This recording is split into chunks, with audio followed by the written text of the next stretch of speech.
Assalamualaikum warahmatullahi wabarakatuh.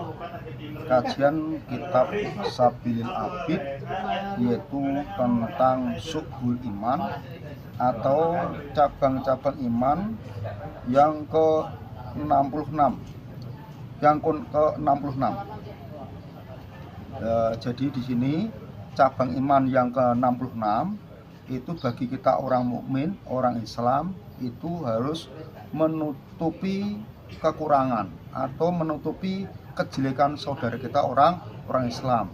Jadi kita orang iman, orang Islam itu harus punya akhlak, mempunyai sifat yang baik. Dan ini termasuk bagian iman. Di antara sifat baik yang harus kita lakukan adalah kita dianjurkan untuk menutup aib atau menutup kekurangan atau keburukan saudara kita, lebih-lebih saudara kita orang Islam. Saya bacaan kitabnya Asubatu Tasiah Wasitun.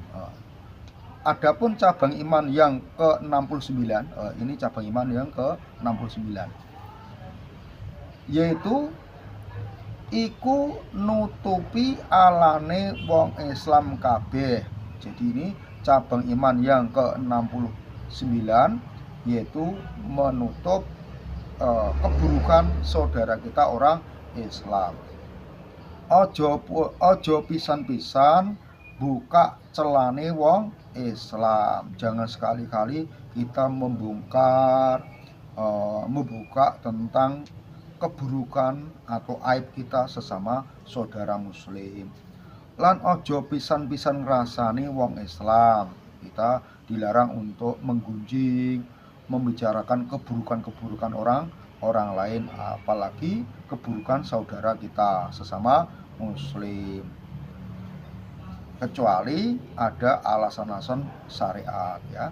Jadi kita secara umum tidak boleh ngerasani atau menggunjingkan keburukan orang lain, itu tidak boleh, kecuali ada ketentuan-ketentuan yang membolehkan.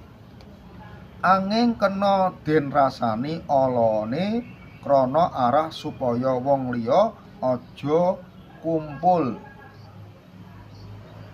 lan utawa aja tiru-tiru, utawa wong kang ahli bid'ah, utawa ngrasani kafir, utawa wong kang murtad, mongko wenang rasani kaya ingkang wis kasebut ing dalem kitab fikih.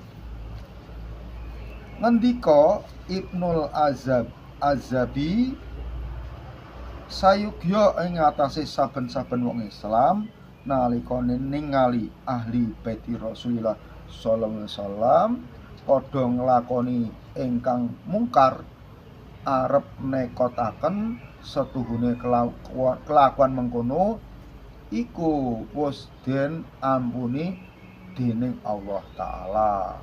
Aja melu-melu ngrasani lan aja sangka Allah. Jadi ini di bagian penjelasan ini seandainya menemukan ada keluarga dzurriyyah Nabi atau ahli bait Rasulullah itu melakukan sesuatu keburukan,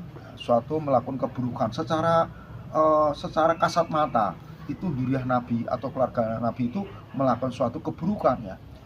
Itu pun kita tetap harus khusnudzon ya. Kita harus khusnudzon dan tidak boleh kita ikut-ikut menggunjingkan atau membicarakan keburukan yaitu para keluarga Nabi atau dzurriyyah Nabi tersebut. Demikian, semoga bermanfaat. Wassalamualaikum warahmatullahi wabarakatuh.